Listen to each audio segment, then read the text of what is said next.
Hello friends, എല്ലാവർക്കും പുതിയൊരു വീഡിയോയിലേക്ക് സ്വാഗതം. ഇന്ന് ചേമ്പുംതാൾ വെച്ചിട്ടുള്ള കറിയാണ് ഉണ്ടാക്കുന്നത്. അപ്പോൾ അതിന് വേണ്ടിയിട്ട് ചേമ്പുംതാൾ മുറിച്ചെടുക്കാം. 4 എണ്ണമാണ് ഞാൻ മുറിച്ചെടുക്കുന്നത്. ഇത് അധികം വലുപ്പമില്ലാത്ത ചേമ്പുംതാളാണ്. വലിയ ചേമ്പുംതാളൊക്കെ ആണെന്നുണ്ടെങ്കിൽ 3 എടുത്താലും മതിയാവും. ഇത് കഴുകി വൃത്തിയാക്കിയെടുക്കാം. ഇതിൻ്റെ സൈഡിൽ നിന്ന് കുറച്ച് മുറിച്ച് കളയാം. എന്നിട്ട് ചെറിയ ചെറിയ പീസുകളായിട്ട് ഇത് മുറിച്ചെടുക്കാം. ചെറുതായി മുറിച്ച കഷ്ണങ്ങളുടെ തൊലി കളഞ്ഞെടുക്കാം. ഇനി ഇത് നീളത്തിലാണ് അരിയേണ്ടത്. തീരെ കനം കുറച്ച് അരിയേണ്ട ആവശ്യമില്ല. ഈ ഒരു രീതിയിൽ അരിഞ്ഞെടുത്താൽ മതിയാവും. ചേമ്പുംതാൾ മുഴുവനും ഇതേപോലെ നീളത്തിൽ ഞാൻ അരിഞ്ഞു വെച്ചിട്ടുണ്ട്. ഇതിലേക്ക് കുറച്ച് ഉപ്പ് ചേർത്ത് കൊടുക്കാം.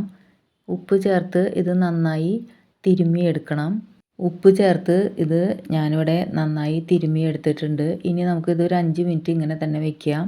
5 മിനിറ്റിന് ശേഷം ഇതെടുത്ത് ഇതിലെ വെള്ളമെല്ലാം പിഴിഞ്ഞ് കളയണം. ഇതിലെ വെള്ളം നന്നായി പിഴിഞ്ഞ് കളഞ്ഞിട്ട് ഇത് വേറൊരു പാത്രത്തിലേക്ക് ഇട്ട് കൊടുക്കാം. ഇപ്പോൾ എല്ലാതും ഇതേപോലെ വെള്ളം കളഞ്ഞെടുത്തിട്ടുണ്ട്. ഇനി വേണ്ടത് ഒരു ചട്ടി അടുപ്പിലേക്ക് വെച്ച് കൊടുക്കാം. കുറച്ച് വെളിച്ചെണ്ണ ഒഴിച്ച് കൊടുക്കാം. വെളിച്ചെണ്ണ ചൂടായി വരുമ്പോൾ ഇവിടെ വെള്ളം പിഴിഞ്ഞ് വെച്ചിട്ടുള്ള ചേമ്പുംതാൾ ഇട്ട് കൊടുക്കാം. ചേമ്പുംതാൾ വെളിച്ചെണ്ണയിലിട്ട് കുറച്ച് നേരം ഇതൊന്ന് ഇളക്കിയിട്ട് കൊടുക്കാം. ചേമ്പുംതാൾ കുറച്ച് നേരം ഇളക്കിയതിന് ശേഷം ഇതിലേക്ക് പൊടികൾ നമുക്ക് ഇട്ട് കൊടുക്കാം. അപ്പോൾ ഇവിടെ 1/4 ടീസ്പൂൺ മഞ്ഞൾപ്പൊടിയും 1/4 ടീസ്പൂൺ മുളക് പൊടിയും ചേർത്ത് കൊടുത്തിട്ടുണ്ട്. എന്നിട്ട് ഇത് നന്നായി ഒന്ന് ഇളക്കി കൊടുക്കാം. ഇപ്പോൾ മുളക് പൊടിയും മഞ്ഞൾപ്പൊടിയും നന്നായി മിക്സ് ആക്കി എടുത്തിട്ടുണ്ട്. ഇനി ഇത് കുറച്ച് നേരം ഒന്ന് അടച്ച് വെച്ച് കൊടുക്കാം. ഇത് അടുപ്പ് തുറന്ന് ഒന്ന് ഇളക്കിയിട്ട് കൊടുക്കാം. ഇളക്കിയിട്ടതിന് ശേഷം ഇതിലേക്ക് 2 പച്ചമുളക് എടുത്ത് നീളത്തിൽ കീറിയിട്ട് കൊടുക്കാം. പച്ചമുളക് ഇട്ടതിന് ശേഷം നന്നായി ഇളക്കിയെടുക്കാം. ഫ്ലെയിം കുറച്ച് വെച്ചിട്ട് ഇത് ഇളക്കിയിട്ട് കൊടുക്കാം. അടിയിൽ പിടിക്കാൻ ചാൻസ് ഉണ്ട്. ഈ സമയം കൊണ്ട് ഇതിലേക്കുള്ള അരപ്പ് തയ്യാറാക്കിയെടുക്കാം. അപ്പോൾ ഇവിടെ ഒരു 3/4 ഗ്ലാസോളം തേങ്ങ എടുത്തിട്ടുണ്ട്. ഒരു പച്ചമുളകും 1/4 ടീസ്പൂൺ ജീരകവും ചേർത്തിട്ട് ഇത് ചതച്ചെടുക്കാം. കൂടുതൽ അരയേണ്ട ആവശ്യമില്ല, ചതച്ചെടുത്താൽ മതി. ഈ ഒരു പരുവത്തിൽ കിട്ടിയാൽ മതി. ഇപ്പോൾ ഇവിടെ ചേമ്പുംതാളെല്ലാം വെന്ത് വന്നിട്ടുണ്ട്. അപ്പോൾ ഇതിലേക്ക് തേങ്ങ ചതച്ച് വെച്ചത് ചേർത്ത് കൊടുത്തിട്ട് നന്നായി ഇത് മിക്സ് ആക്കിയെടുക്കാം. തേങ്ങ ഇവിടെ നന്നായി മിക്സ് ആക്കി എടുത്തിട്ടുണ്ട്.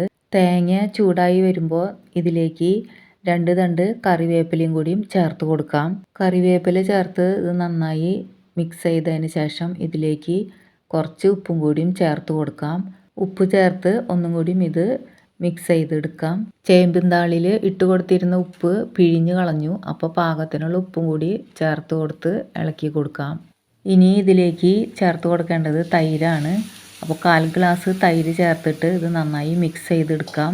തൈര് ചേർക്കുമ്പോൾ കുറച്ച് ചേർത്ത് നന്നായി മിക്സ് ചെയ്തെടുക്കുക. എന്നിട്ട് പുളി പാകമാണോ എന്ന് നോക്കിയതിന് ശേഷം പിന്നെ ചേർത്ത് കൊടുത്താൽ മതി. തൈര് ചേർക്കുന്നതിന് മുമ്പായിട്ട് ഫ്ലെയിമൊക്കെ ഓഫ് ചെയ്ത് വെക്കണം.